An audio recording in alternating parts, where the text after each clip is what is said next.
یہ سٹیٹس کیا ہے؟ آج ایک چھوٹی سی بات کی طرف متوجہ دلانا مقصود ہے۔ جیسے عموماً آج کل غیر اہم خیال کرتے ہیں، یقیناً ہم ہر روز واٹس ایپ، فیس بک اور دوسری سوشل ایپ پر سٹیٹس یا سٹوری لگاتے ہیں۔ کیا کبھی مائی سٹیٹس کا اردو میں ترجمہ کر کے دیکھا ہے آپ نے؟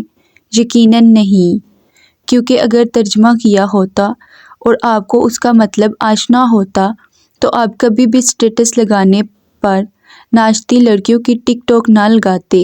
دراصل سٹیٹس انگریزی کا لفظ ہے اور اردو میں اس کا درجہ یا عام الفاظ میں حیثیت کہتے ہیں۔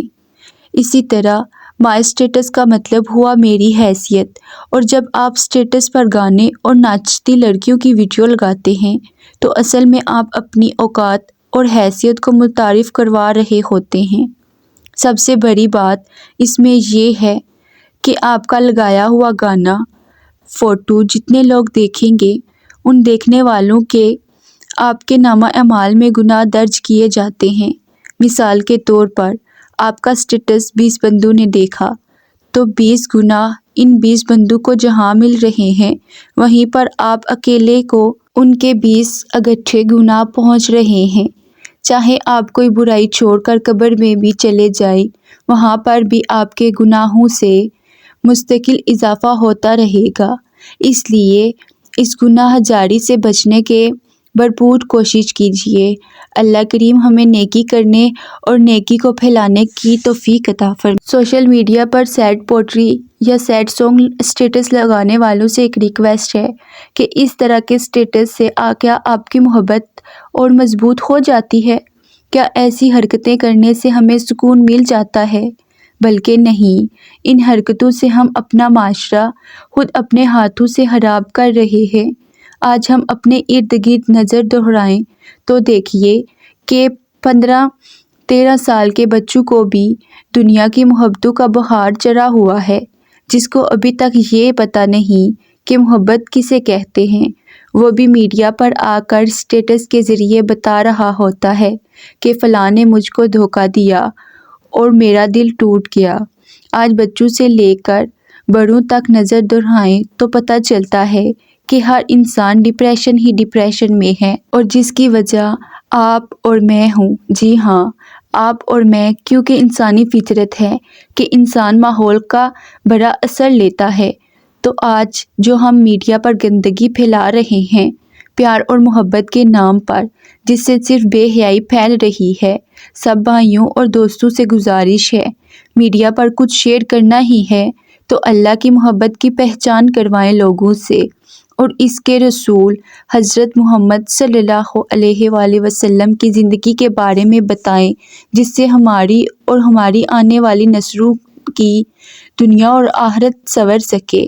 مت بھولو کہ ذرا برابر گناہ کا بدلہ اور ذرا برابر نیکی کا بدلہ ہمیں دیا جائے گا۔ جب بھی آپ کے سامنے کسی کا سٹیٹس آئے جس میں کوئی حدیث یا پھر کوئی آیت ہو یا کچھ بھی ایسا موٹیویشنل پڑھنے کو ملے جس سے آپ کو آپ کے سوالوں کا جواب ملے، تو یہ سب کنسیڈنس نہیں ہوتا، یہ سب ایسے ہی کوئی اپنے سٹیٹس پر نہیں لگاتا۔ وہ جو اوپر عرش پر ہے، ہمارا رب ہے نا، وہ آپ کے دل کی کیفیت سے بخوبی واقف ہوتا ہے۔ عرش والے کی طرف سے زمین والوں کو جواب ملتے ہیں۔ یہ اللہ کی آپ پر رحمت ہوتی ہے کہ وہ آپ کو ایسے روتا ہوا ڈپریس نہیں دیکھ سکتا۔ وہ کسی نہ کسی سبب بنا کر اپنے پیارے بندوں کو انڈائریکٹ تسلیاں ضرور دیتا ہے۔ محسوس کیا کریں اپنے اوپر اللہ کی رحمت کو برستے ہوئے۔ کئی بار ایسا محسوس ہوتا ہے کہ جیسے رات کی خاموشی میں کی گئی باتیں سننے کے بعد رب ہم سے ہی مخاطب ہے۔ حوصلہ دیتی ہیں آیتیں، الفاظ مرہم کا کام کرتے ہیں۔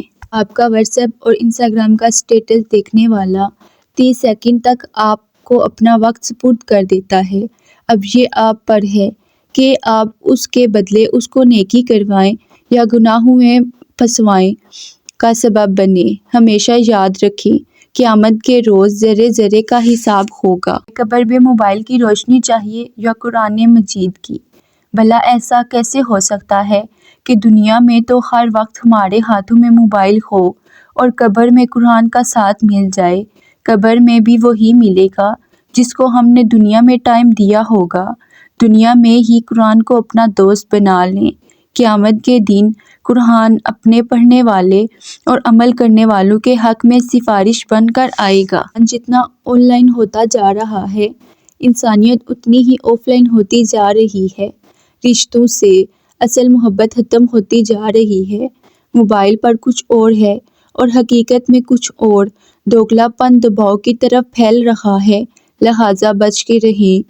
وقت ایسا چل رہا ہے جہاں تمام اچھی باتیں، ہمدردیاں، سچی محبتیں اور انسانیت سوشل میڈیا پر موجود ہے، لیکن انسان کے کردار میں نہیں۔